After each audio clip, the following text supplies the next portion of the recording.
Just here is like a prime example of any former Soviet state, and what it's like today, and probably what it was like at the time. So you've got some big building here that is smashed to pieces. I'm assuming someone built it and then they were pushed out of the community, or they didn't have permission, or it was someone else's land. Then you've got someone like, I don't know what the word is, but like hot wiring the public utilities, and then the wire goes off into the abyss somewhere. And then at the same time, I was looking at this because this is, I've got a feeling this isn't Soviet. Maybe it's post-Soviet Union, because I just feel like they'd have way more, they'd be more particular with the design. But if you look, I know it's not clear on the video, you have ample space here, maybe 6 meters, 5-6 meters to the right. And then this isn't level, by the way. This should be a line to the Eternal Flame, which is clearly no longer eternal. And you've obviously got the big Soviet star in the middle. But then if I turn around exactly, we are offline, which is just so stupid because it's like completely unnecessary. It's almost just laziness, or like they didn't have an extra 100 odd yards of paving left, because you could literally just expand it out here. That's not going to make any difference whatsoever, and it's still part of the park. So obviously they were just too lazy to build up that so it was level with this platform, and extend the platform out so that everything was symmetrical. Imagine building something that's like supposed to represent, you know, the deceased, the war dead, and then you've just got like 2 meters on that side, 6 meters on that side, and then the central plane isn't even aligned to the star. And also, just from another logical standpoint, if this was an Eternal Flame at some point, no one could see it. Isn't it supposed to be at the base of the construct, like right in the park area? That's usually the Eternal Flame. So yeah, I just thought that's so typically Central Asia. Nothing is done to spec. Everything is done to such a shoddy standard. Even in my hotel, this is mental. In my hotel, the janitor had to come along because someone unplugged the boiler, which clearly hasn't been done in a long time. And he tried to smash it back in, and it literally took like 15 minutes because the actual socket for the boiler itself is the wrong size, so the hole is too small in the outlet. And that's the case with every single electrical appliance apparently in the whole hotel. Like the most fundamental thing, the most probably expensive part of construction, you know, they're doing the electrics and the plumbing, and then they couldn't even get that right. It's just like, what the fuck? Like, you see it everywhere. Like, you know, for example, here, this is actually all relatively new, and as soon as something gets done, and I say that in inverted commas, sorry, it's really windy, no one ever maintains it again.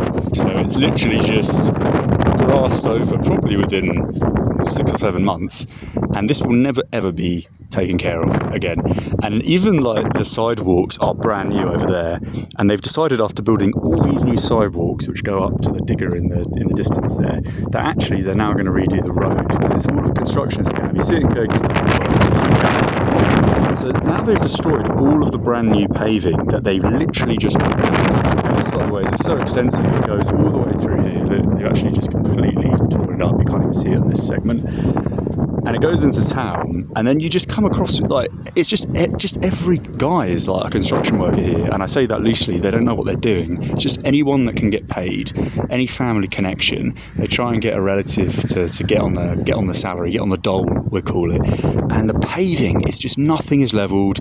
It's finished to specs which include like loose paving slabs everywhere. Like the whole thing, you run over it on a bicycle and it makes a sound like an accordion. It's just incredible to me, like the lack of standard. And you've got to think, right, this translates to every part of society because it's a mental disposition. It's nothing to do with not being able to, you know, put some paving slabs down, which frankly any adult should be able to do. I've never done that stuff, and I know I could do it properly. Literally just go on YouTube, know how to level it out, use the correct mortar, use the correct slabs, gauge the weight, gauge the distance, and it's just not something that's difficult. So imagine, like, in the bureaucracy, the municipality, like all of the office work, it's all the clerk work, it's all the same, man. Yeah, This is why nothing functions in these societies. It's not a lack of education, it's a culture. It's a culture of laziness, like, honestly. It really is a culture of laziness. And it's the same thing, I'm not going to compare, obviously, Kazakhstan to India, but it really is surprising when you come to places which have had for years ingrained into them this sort of authoritarian disposition of standardization, 9 to 5, be up, work in a certain way, which people do, but they do it because of fear, and they don't do it to a standard. So, for example, in my hotel, there's like 5 people working there, and they will sit at their desk all day because that's what they're supposed to do. They're supposed to be on site, and they won't educate themselves. They won't, spend that time maybe cleaning the area around them. Their job just entails being there, so they're just there without doing anything else, just sitting at the desk for like 9 hours straight, staring into space. And so what I was going to say with respect to the Indian contrast slightly, people will literally put trash outside their houses. Imagine living somewhere, especially in a small community where you literally know everyone. It's not like a city where people excuse themselves because there's no reprimand for their actions, because no one really knows each other. Everyone's just a stranger amongst this sprawling mass. But here, everybody knows each other, and they still just truck trash on their own doorstep. It's like, how... I can't comprehend this in 2026, having travelled for so long, and as an older gentleman, maybe not a gentleman, but as an older individual, just imagine, like, throwing trash outside your own fucking house. Like, the level of, like, mental mediocrity to have to think in that manner is, and that's an overstatement, it's just unbelievable. So that ended in a tangent. Here's the plane again.